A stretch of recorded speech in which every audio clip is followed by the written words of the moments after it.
안녕하세요, 조피디입니다. 오랜만에 자전거 정비 영상입니다. 오늘은 뒤에 있는 제 에이토스의 일체형 핸들바를 교체를 할 거거든요. 제가 초경량 일체형 핸들바를 협찬을 받아서 그 제품으로 교체를 할 건데, 기한 교체하는 거, 핸들바를 교체하는 과정도 여러분들께 좀 보여드리고요. 핸들바를 교체를 하다 보면 필연적으로 브레이크 케이블을 손을 대게 되고 브레이크 브리딩도 조금 해야 되거든요. 그 부분도 여러분들께 설명을 좀 드리고, 바 테이프도 교환을 해야 되니까 바 테이프 감는 것도 여러분들께 제가 아는 만큼 설명을 드리면서 핸들바를 교체하는 영상을 찍어 보도록 하겠습니다. 자, 그럼 먼저 오늘 장착할 에이비언 카날이라는 초경량 일체형 핸들바 소개를 좀 시켜 드리고요. 바로 교체 진행하도록 하겠습니다. 렛츠고. 자, 이 제품이 오늘 장착할 에이비언 카날이라는 핸들바입니다. 일단 제품 한번 보도록 할까요? 자, 먼저 이 핸들바는 이렇게 무광의 외장 마감을 가지고 있고요. 그리고 이 카본 소재가 최상급의 카본 소재인 토레이 T1100 카본 원사를 사용을 합니다. 그리고 아시다시피 카본 제품을 만들 때에는 카본 원사를 놓고 레진을 발라서 또 카본 원사를 겹치고 그것에 열을 가해서 이제 구워서 제품을 만들게 되는데, 이 녀석 같은 경우는 카본 원사도 가장 최고급품인 토레이 T1100 원사를 사용을 했고요. 그리고 카본 원사에 바르는 레진도 그래핀이 함유된 최첨단의 그런 레진으로 발라서 제작을 한 제품입니다. 그러니까 굉장히 좋은 재료를 가지고 만든 제품이라는 걸 말씀드릴 수 있고요. 그리고 이제 제가 좋아하는, 저는 이렇게 드롭이 쭉 나와서 이 뒤에까지 쭉 뻗은 요런 형태를 굉장히 좋아하거든요. 왜냐하면 이렇게 생긴 핸들바가 이 드롭을 잡을 때 굉장히 편합니다. 굉장히 편하고 팔이 몸과 가까이 와서 드롭을 잡을 수 있기 때문에 드롭을 잡아도 굉장히 편하거든요. 그래서 제가 좋아하는 형태를 좀 띄고 있고, 그리고 스템 각도는 마이너스 10도입니다. 제가 기존에 사용하는 핸들바가 마이너스 6도 정도라서 장착을 하면 살짝 위로 올라오는 느낌이 들었는데, 이 녀석은 이제 마이너스 10도니까 지면과 좀 수평이 되게 그렇게 보이지 않을까 생각이 되고요. 그리고 이 핸들바의 높이도 기존보다는 아무튼 1mm라도 더 내려가게 되겠죠. 각도가 더 아래쪽으로 향해 있으니까요. 그리고 아래쪽을 보면요, 케이블이 이쪽으로 들어가서 이쪽으로 나오는 풀 인터널로 구성도 가능하고요. 그리고 탑 부분으로 들어가서 레버 쪽으로 나오는 세미 인터널도 가능합니다. 만약에 풀 인터널을 지원하는 그런 자전거를 타고 계시다면 풀 인터널을 위한 어댑터를 따로 판매를 하고 있거든요. 그래서 내 자전거가 풀 인터널을 지원한다, 그런 분이 이 핸들바를 구입하시려면 이 스페이서를 따로 구입을 하셔야 된다는 거 말씀드리고요. 그리고 이제 기본 구성품으로 카본으로 된 속도계 마운트를 제공을 합니다. 장착은 아래쪽에 있는 볼트 2개에 고정을 해서 이렇게 장착이 되고요. 이런 식으로 콕핏을 구성하게 됩니다. 무엇보다도 이 제품의 가장 큰 장점은 역시 경량의 일체형 핸들바라는 점이죠. 매뉴얼상으로 380mm 폭의 핸들바가 240g이라고 하는데, 제가 지금 가지고 있는 거는 400mm짜리 핸들바거든요. 과연 무게는 어떻게 될지 달아보도록 하겠습니다. 400mm에 스템 90mm짜리 실측으로 264g입니다. 색깔 같은 경우는 이제 앞쪽에 에이비언이라는 글씨가 블랙 유광으로 써 있고요. 그리고 스템 옆쪽에는 에이비언 로고인 새의 모양이 역시 블랙 유광으로 그려져 있습니다. 보시다시피 디자인은 엄청 심플하고 엄청 깔끔하고요. 이 탑 부분도 완벽한 에어로 핸들바처럼 엄청나게 넓지는 않지만 그래도 지금 이렇게 잡아보면 손바닥에 적당히 얹어질 정도로는 편안함을 줄 것 같습니다. 지금 이 제품 같은 경우는 제가 볼 때는 만듦새가 객관적으로 꽤 좋아 보입니다. 지금 여러분들도 보고 계신데, 특히 이렇게 케이블이 빠져나와서 레버로 가는 이런 부분에 정확히 홈이 파져 있는 부분이라든지 이렇게 이제 핸들바 밑에 뚫려 있는 부분이 마감이 굉장히 잘 돼 있거든요. 자, 그러면 지금부터 이 에이비언 핸들바 에이토스에 장착해 보도록 하겠습니다. 에이토스 핸들바를 교체하기 위해서 먼저 바테입을 풀어야겠죠. 에이토스 같은 경우는 케이블이 밖으로 나와 있는 디자인이기 때문에 많은 분들이 이것 때문에 이제 에이토스를 좀 싫어하고, 또 에이토스가 이제 비인기 차종인 이유도 이렇게 이제 아우터널로 케이블이 나와 있는 이유가 큰 몫을 차지하는데, 핸들바를 교체할 때는 이 부분이 장점이기도 합니다. 케이블이 밖으로 나와 있는 디자인이기 때문에 바테입 풀고 레버만 뺀 다음에 핸들바를 바로 분리할 수가 있죠. 그리고 이제 고민을 해야 되는데요. 지금 제가 교체하는 이 에이비언 카나리 같은 경우는 핸들바의 탑 부분을 지날 때 핸들바 안쪽으로 세미 인터널로 케이블을 집어 넣을 수가 있거든요. 그런데 이 케이블을 집어 넣으려면 당연히 레버에서 케이블을 분해를 해야 되고, 그리고 케이블에 있는 볼트 때문에 통과하기가 어렵죠. 그래서 저 볼트를 빼내려면 케이블에 있는 올리브를 또 빼내야 되고, 그러려면은 케이블을 잘라야 됩니다. 앞쪽에 인서트가 들어가 있는 부분까지 케이블을 잘라내고 볼트를 뺀 다음에 케이블을 핸들바 안으로 집어 넣어야 되거든요. 그런데 이제 케이블을 한 1에서 2cm 정도 자르게 되면 기존의 케이블이 짧아지잖아요. 그러면 이제 케이블을 교체해야 될 수도 있기 때문에 케이블 길이가 1에서 2cm 정도 넉넉한지 이렇게 체크를 하고 진행을 했고요. 제가 체크를 해보니까 제 지금 자전거 같은 경우는 1, 2cm 정도 잘라내도 운행하는데 전혀 지장이 없을 것 같아서 케이블을 자르고 핸들바 안으로 손을 넣어서 핸들바를 교체하기로 결정을 했습니다. 그래서 먼저 저는 이제 핸들바를 탈거한 다음에 새로운 이 에이비언 카나리 핸들바를 꽂아줬고요. 제대로 장착하지 않고 그냥 거치만 해놨다고 생각하시면 됩니다. 그리고 레버를 먼저 장착을 해줬거든요. 왜냐하면 레버를 먼저 장착을 해야 케이블을 빼거나 이렇게 할 때 작업이 좀 쉬울 것 같아서 먼저 핸들바에다 레버를 장착을 했고요. 지금 제가 목에다 카메라를 걸고 촬영하면서 이렇게 하다 보니까 영상의 구도라든가 또는 행동이 좀 자연스럽지 못하는 점은 이해를 해주시기 바라겠습니다.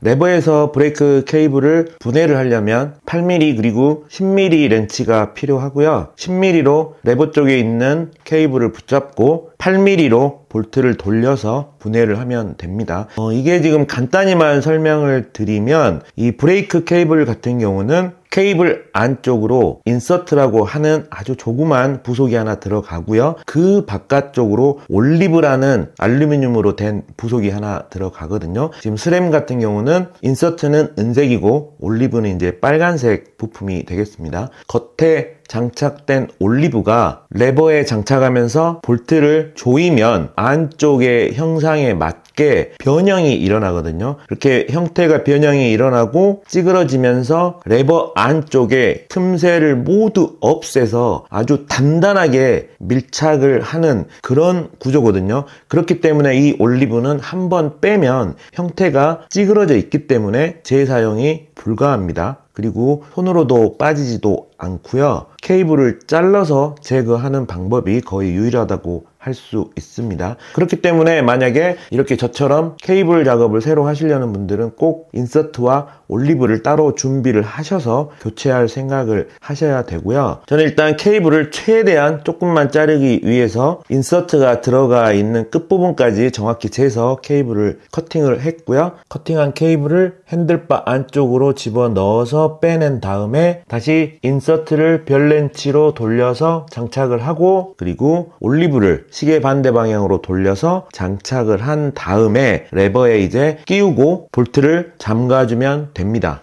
이 볼트를 잠그는 토크가 8Nm거든요. 꽤 센 힘으로 볼트를 잠가 줘야 됩니다. 아까도 설명드렸는데 이 볼트 안쪽에서 올리브가 찌그러지면서 안쪽을 완벽하게 밀봉을 시키는 형태이기 때문에 이 알루미늄이 변형이 될 정도의 토크를 가해서 장착을 해줘야 되고요. 저는 이렇게 렌치에 물릴 수 있는 토크 렌치가 준비가 안 되어 있어가지고 그냥 손 토크로 조절을 해서 넣었고요. 제가 생각하는 것보다는 조금 더 힘을 줘서 장착을 하고 마무리를 했습니다. 그리고 이제 레버 위치를 잘 잡아서 레버를 강하게 조여서 장착을 하고 마무리를 했고요. 핸들바를 장착을 할 때는 위쪽에 있는 헤드캡 볼트를 먼저 조인 다음에 스템에 볼트를 조이는 겁니다. 이 순서만 기억하시면 되고요. 위쪽에 헤드셋 볼트를 조이는 행위가 포크를 프레임과 완벽하게 밀착시키기 위해서 포크를 위쪽으로 힘있게 당겨주는 그런 역할을 한다고 생각하시면 되고요.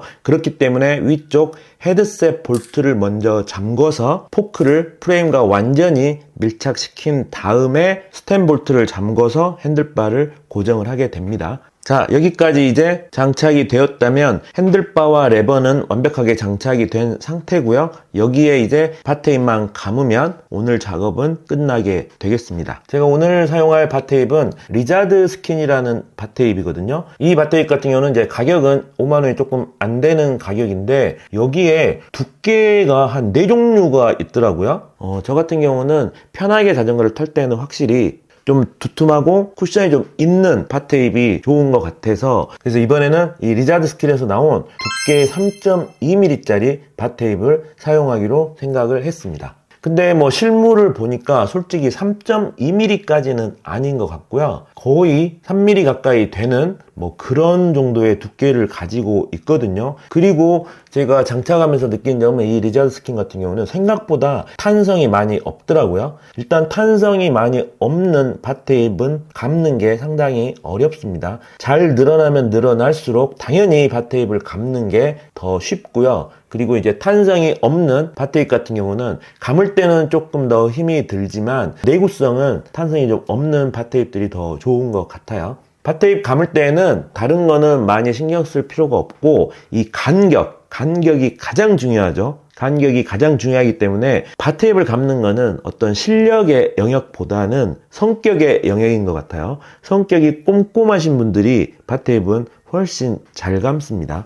아무튼 저는 이제 간격을 좀 잘 유지를 해서 감으려고 노력을 했고요. 밭테입을 감을 때 가장 중요한 핵심은 이 레버 부분에서 어떻게 처리를 할 거냐, 이게 가장 중요한 핵심이죠. 포인트만 말씀드리면 끝에서부터 쭉 감아서 올라가다가 레버 부분에 도착을 하면 레버 부분에 한 번이 더 감길 정도의 간격을 남겨놓은 상태에서 위쪽으로 한번 올라갔다가 다시 내려와서 그 한 번 남은 거를 감아주고 다시 위로 올라가는, 요렇게 감는 게 가장 기본적인 거고 가장 핵심적인 겁니다. 이 부분만 조심하면은 밭테입은 뭐 특별히 어려운 부분이 없는 것 같아요. 그리고 이제 마무리할 때 가위로 잘 잘라서 굉장히 좀 반듯하게 마무리하고 마감 테이프까지 감아주는 거, 요게 또 중요한 것 같고, 사실 한쪽을 잘 감아도 반대쪽을 대칭되게 또 못 감으면 보기가 싫거든요. 그래서 나머지 한쪽을 감을 때에도 반대쪽을 계속 보면서 감는 방향이라든가 밭테입의 간격 이런 거를 유심히 보면서 감으셔야지 나중에 보기 좋게 밭테입을 감을 수 있다는 거 명심하시기 바라겠고요. 저는 요렇게 아주 잘 감았습니다. 제가 볼 때 다른 건 모르겠는데 제가 밭테입은 잘 감는 것 같아요. 이렇게 해서 밭테입까지 감았고요. 그리고 보시다시피 제가 브레이크 케이블을 자르고 막 이렇게 빼서 다시 끼우고 이렇게 했기 때문에 분명히 이 브레이크 케이블 안에 공기가 몇 방울이라도 들어갔을 거거든요. 중력식으로 하는 간단한 브리딩을 진행하기로 했고요. 이 레버 쪽에서만 오일을 물려서 레버를 이렇게 왔다 갔다 하면서 위쪽에 있는 공기만 빼주는, 그리고 오일이 중력에 의해서 레버 안으로 들어가게 만드는 이런 걸 중력식 브리딩이라고 말을 하더라고요. 그래서 그렇게 일단 진행을 해봤고요. 이 브레이크 오일도 시마노용과 스램용은 완전히 다릅니다. 혼용을 하시면 안 돼요. 그래서 위쪽에 오일 컵을 꽂아 놓고 거기에 오일을 부어서 레버만 왔다 갔다 하면서 레버 쪽에 차 있는 공기만 빼주는 중력식 세미 브리딩만 진행을 하였습니다. 요거 설명하려면 또 너무 길어지니까 그냥 요런 식으로 간단하게 브리딩을 했다, 요 정도만 설명드리고요. 제가 나중에 이 오일 브리딩이라든가 이런 영상은 따로 찍어서 여러분들께 설명을 드리도록 하겠습니다. 지금도 영상이 너무 길어졌기 때문에 이것까지 다 설명하면 너무 길어질 것 같아서 요거는 제가 따로 영상 찍어서 여러분들께 알려드리도록 하고요. 아무튼 이렇게 세미 브리딩을 해서 브레이크 케이블 안에 있던 약간의 공기를 빼주고 브리딩을 마쳤고요. 그렇게 해서 에이토스의 에이비언 핸들바를 장착하는 작업을 모두 마무리하게 되었습니다. 사실 제가 이 작업하고 하는 영상을 굉장히 좀 자세하게 여러분들께 보여드리려고 했는데 그러다 보면 생각보다 너무 영상이 길어질 것 같더라고요. 그래서 제가 앞으로는 밭테이프 감는 영상도 다시 한번 또 제대로 찍어서 올려드리고 브리딩 하는 영상도 제대로 따로 찍어서 올려드리도록 하겠습니다. 자, 이상 에이비언 카나리 경량 일체형 핸들바 제 에이토스에 장착하는 영상을 마치고요. 저는 또 다음 영상으로 찾아뵙겠습니다. 이상 조피디였습니다.